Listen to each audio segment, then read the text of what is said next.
The Whistler.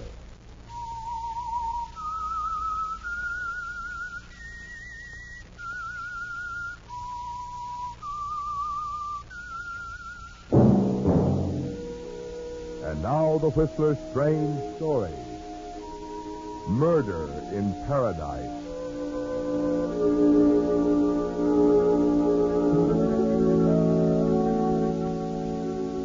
High in the Sierras, a lone hawk circled over Mirror Lake, its beady eyes fixed on a white patch moving slowly through the blue waters below. From the narrow road that ran along the lake's edge, another pair of eyes followed the patch of white. Watched the girl emerge from the water and remove the white bathing cap. Saw the mass of red hair fall on tanned shoulders, now glistening in the bright sunlight. The eyes belonged to Danny Williams, who stood there looking at the girl in the yellow bathing suit. Then, as she sat down at the edge of the long wooden pier, he shifted the heavy suitcase from one hand to the other and started through the trees toward her. As he emerged at the edge of the lake, he walked into the range of another pair of eyes, looking through field glasses, trained on the scene from a point a quarter of a mile away. Hello. I'm looking for Paradise Inn. You know where it is? Huh? You a salesman? Do I look like one? Oh, in a way. Are you? In a way. I don't think they'll be interested in buying any brushes. Thanks for the tip, and I'm still looking for the inn. Got a cigarette? Sure. I'm smoking it. How'd you ever get to be so charming? Look, Red, they told me in the village the inn was a mile up the road. So you know. Why come to the lake to ask me? It was a bathing suit. From the road, I couldn't believe it. Like it? I've seen more material and a pen like it. The inn's over there.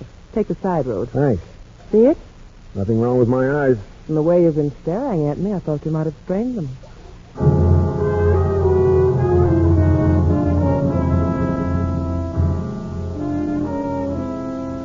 A quarter of an hour later, you arrive at the roadhouse, a low white frame building sitting back silently in the shadows of the giant redwoods.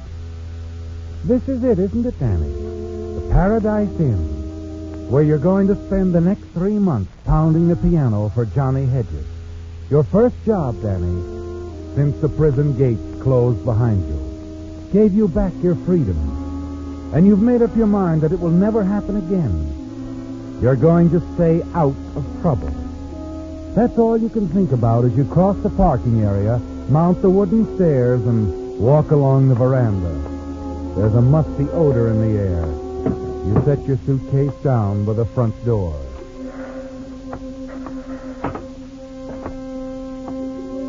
The entrance hall is empty, silent except for the buzz of flies against the sun-drenched window. You make your way across the deserted dining room, past the battered upright piano, and push open the swinging doors at the far end of the room. The short, gray-haired man at the sink turns, peers at you over his glasses, and then begins to wipe his hands on the soiled apron. Hi, young fella. Hi.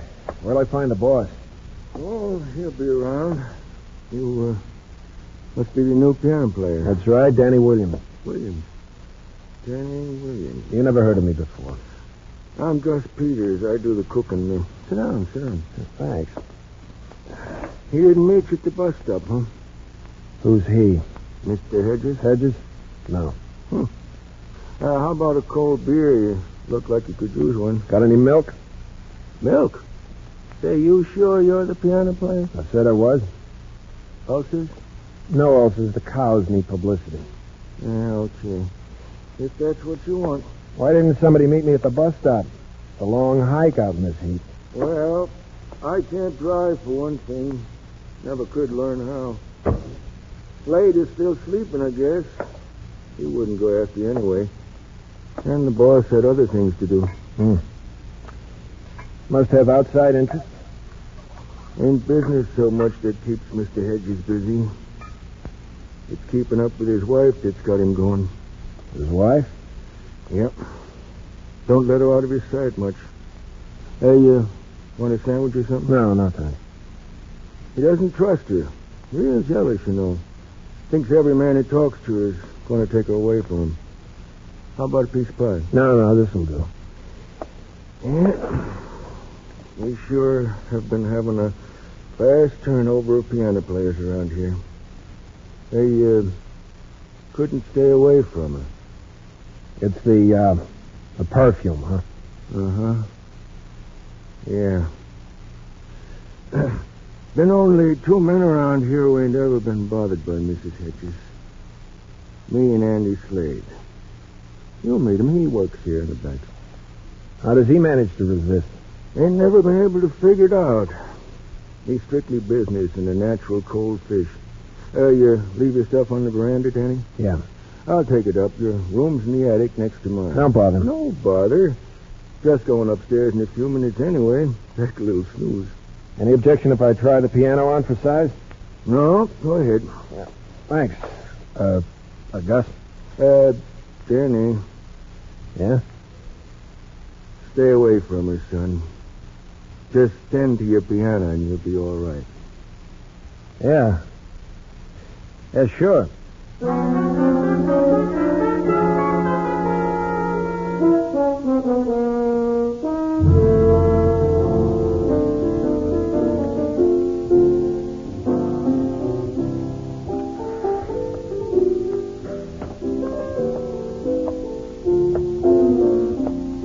Hello.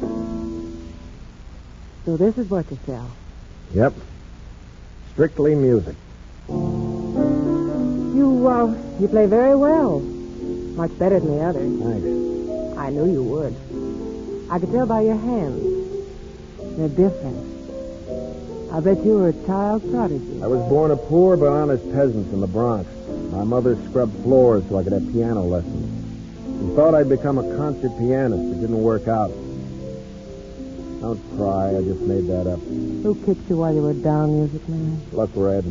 Story of Danny Williams is sort of dull. You wouldn't be interested. Now, why don't you go back to the lake?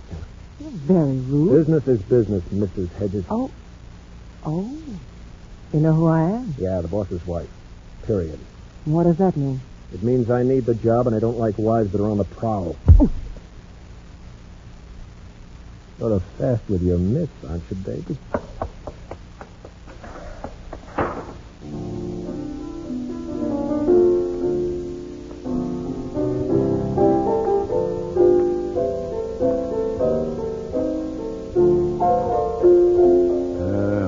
You're off to a great start, friend. Who are you? Well, I'm not Johnny Hedges, if that's what you're worried about. Relax, friend. My name is Slade. Andy Slade. I got the gambling concession out back. Welcome to paradise.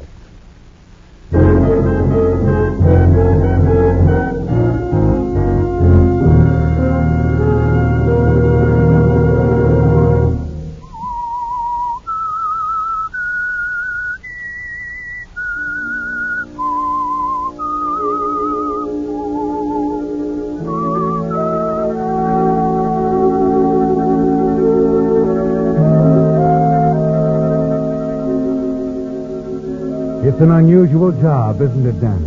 One of the strangest you've ever had. You never bargained for this sort of thing when you first accepted it. Johnny Hedges' roadhouse at Mirror Lake didn't seem to suggest the danger and intrigue that suddenly presents themselves. Lucille and the way you met her on the boat dock. The warnings from Gus. And now the coldly calculating gambler, Andy Slade, stands at your side with the strangest greeting you've ever received. Like I said, Williams, you're off to a great start. Been here only an hour, and the boss's wife slaps your face. Political discussion, was it? Yeah, you might call it that. Now, some dames get mad if you don't whistle at them. Anything else on your mind? No, nothing. Except the boss wants to see you. We've been up there in the office listening to you. He thinks you're good. And you don't? Well, I keep telling him he'd be better off with a jukebox. Nobody ever heard of a jukebox making a play for a dame. You, know what I mean? I know what you mean. Just let me give you a tip. Save it. It's all I've been getting ever since I come here. Okay. It's your funeral. But, Hedges is getting a little sick and tired of hearing the wolf call. He said he wanted to see me. Yeah. Up the stairs there on your right. Thanks. Oh, William. Yeah? It was nice to have you with us. I think you'll get to like it here. That is, if you stay long enough.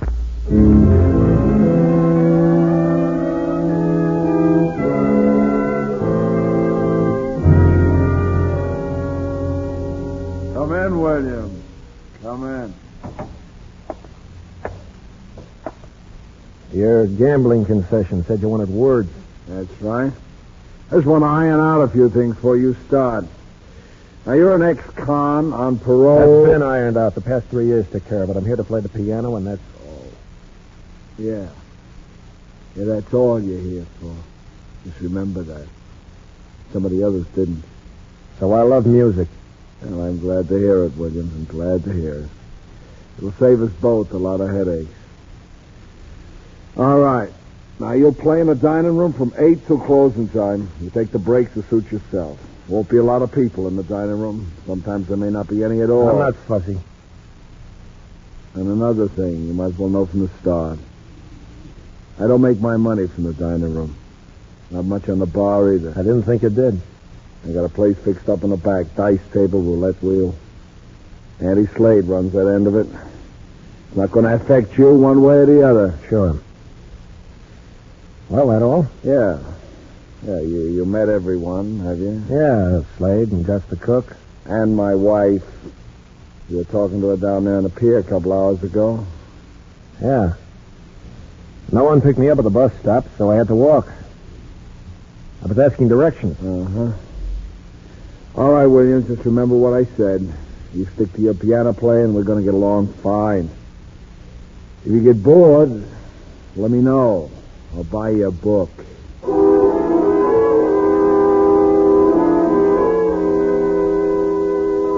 That night, you play for a half a dozen couples in the dining room. And more than once during the evening, your thoughts turn to Lucille. She means trouble, doesn't she, Danny? And you don't intend to have any. You're going to stay clear of her. You're going to play it safe with Johnny Hedges, her husband.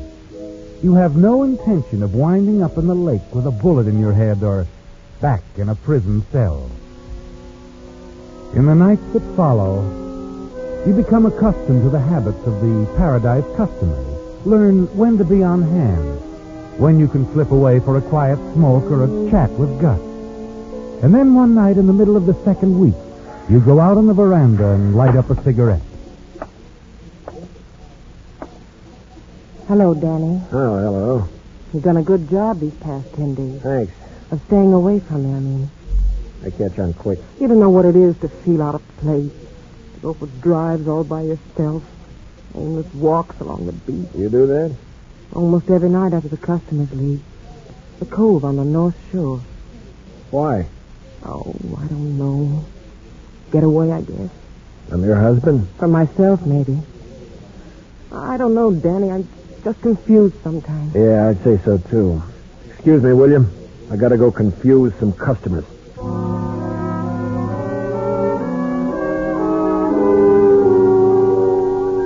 You leave her, Danny, go back to your keyboard and the cocktail concerto. But somehow through the evening, the haze of music, laughter in the smoke-filled room is something that haunts you, keeps drifting back like broken parts of an old refrain. Almost every night after the customers leave. The cove on the North Shore. It stays with you, Danny, that night and into the next until after you finish playing, unable to fight down the urge, you find yourself slipping away, taking a rowboat and crossing the lower tip of the lake in the half-darkness. At the cove, you look around and there's no sign of her. You call yourself a fool and wonder why you came out here when you promised yourself to stay out of trouble. You're about to turn back when... Oh, yeah.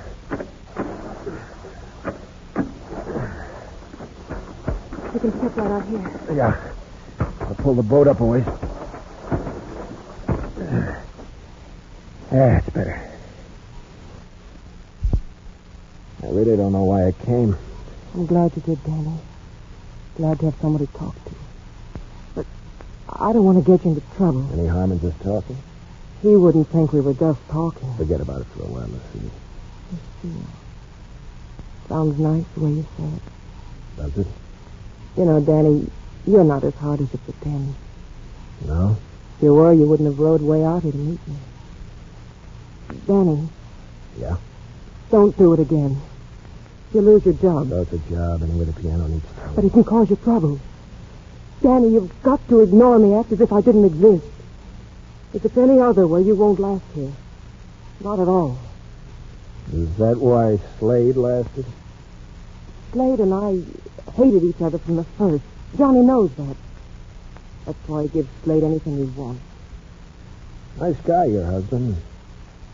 Charming as a meat axe. Please, Danny, I want you to understand because I'm going to avoid you. You sound like a magazine ad. Oh, Danny. Danny, why did you come here? Why? I don't know. Boy Scout instinct, maybe. But there's nothing we can do. I can't leave him. He'd follow me, bring me back. Not if he doesn't want to come back. You don't know him. He'd kill me, Danny, I know. Believe me, I know. Maybe. Maybe not. Anyway, Lucille, give me a little time to think about it. You're in a tough spot. Maybe I can help you. I got a merit badge once for pathfinding.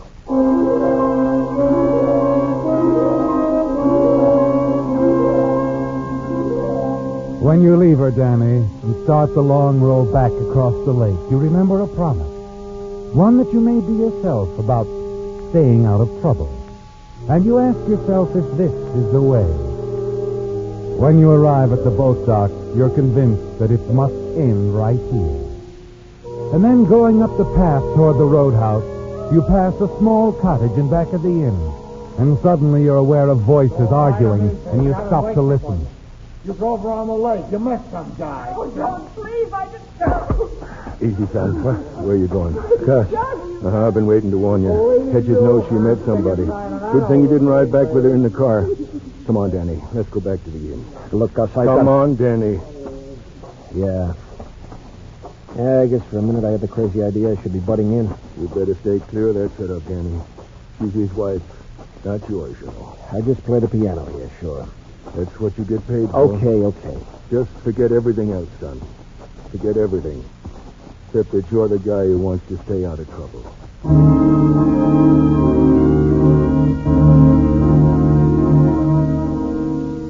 If old Gus expected the passage of hours to make any difference, he was wrong, wasn't he, Danny? Even without seeing Lucille all that next day, you can't get her off your mind. The struggle within you goes on, and the following night as your hands move across the keyboard when you entertain the late dinner crowd.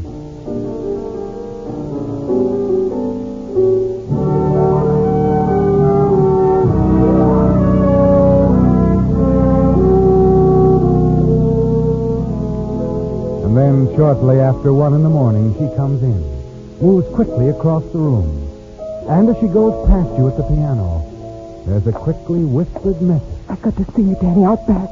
Come as quickly as you can. You continue playing as if nothing happened. You've made up your mind, haven't you, Danny? You know it was a mistake meeting her at the Cove. And you're not going to repeat that mistake, are you?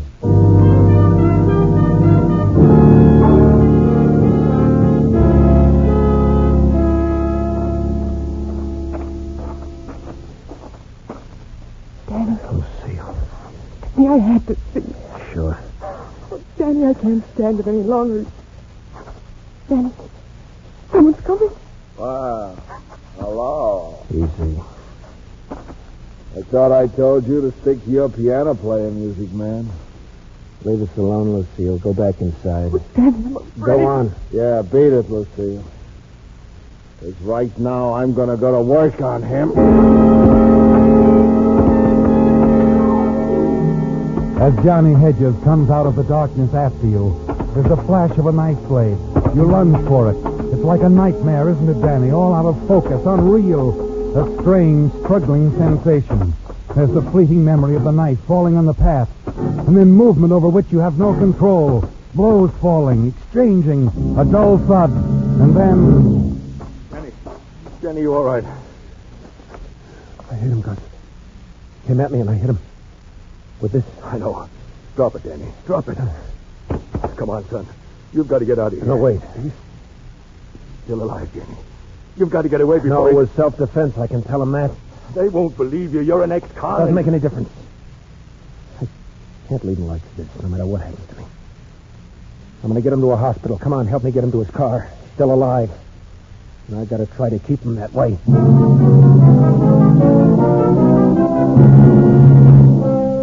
Somehow you manage to get him into his car. And through it all, you know that Gus is right. The trouble you wanted to escape, you're now inviting, asking for. But as you back the car onto the road with Hedges in the seat beside you, all you can think of is saving him. And then suddenly you're aware of Lucille at the window of the car. Danny, what are you doing? I've got to get him to a hospital. He'll die if I don't. Danny, they'll arrest you. They'll say you killed him. It was self-defense. They won't believe me. I can't let you do it. Please, Danny, if you love me, you'll leave him here and get away. You do love me, don't you, Danny? I'm taking him to the hospital, Lucille. Danny, no!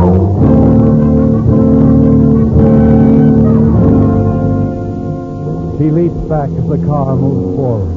You catch a fleeting glimpse of her face, white, drawn, concerned, and then it's gone, and you're aware of Hedges beside you, breathing softly but steadily. And as your foot presses down on the accelerator, you realize that your own strength is fading fast. The struggle, Danny, the pounding you took, it's telling now as you fight to hold the car on the road.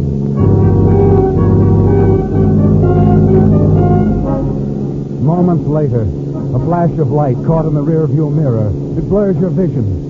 In the haze, the fog that envelops your brain, you think you hear Lucille's voice. Her face seems to float close to you out of the darkness. Danny!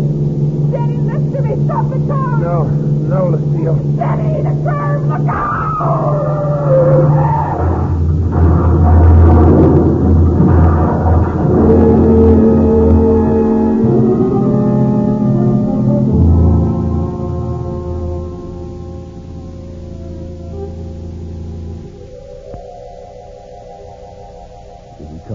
Doc? Yes. He's going to be all right. I better call the lieutenant. You sit there with me. Lieutenant. Please. Take it easy, son. Gus, where am I? The hospital, Danny. You've been unconscious for over 12 hours. Hedges. What about Hedges? Hedges is dead.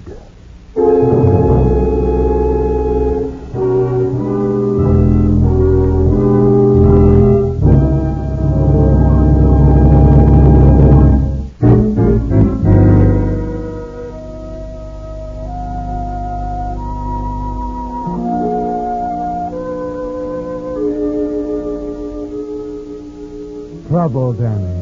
You were headed for it the day you walked up the road to Paradise Inn. No matter how hard you struggled and tried to avoid it was there all around you, closing in. Because you couldn't stay with your music and leave Lucille alone. She couldn't help it either, could she, Danny? You're sure of that. But it doesn't matter now. Because instead of helping her, you've ruined everything. Her husband is dead, and you'll be blamed, won't you, Danny? They'll never believe it was self-defense, not with your past record. You lie back on the white hospital bed. Listen, Danny. The doc will be bringing the police back in a minute. Yeah, I know. Hedges. Well, this is it. I have to tell him, Gus. You don't have to tell him anything. You didn't kill him. You only knocked him out, Danny. He broke his neck in that car crash. You were crowded off the road, son. What? Lucille Hedges. She was trying to stop you. Lucille. Is she all right? No. She was killed, too. Oh, it was my fault, Gus. She was in love with me. No, she wasn't. You played it straight. She didn't. She framed you, Danny. Set that meeting there behind the roadhouse with you, knowing her husband would find you together. What? She wanted you to kill him. Didn't care what happened to you. I don't believe it. Son, that's why she didn't want you to make it to the hospital. She wanted him dead. But, Gus, It was so she could be free for the guy who was driving the car after you last night. He was killed with her. Who? The one guy nobody figured. Slade. The only guy she was ever crazy about.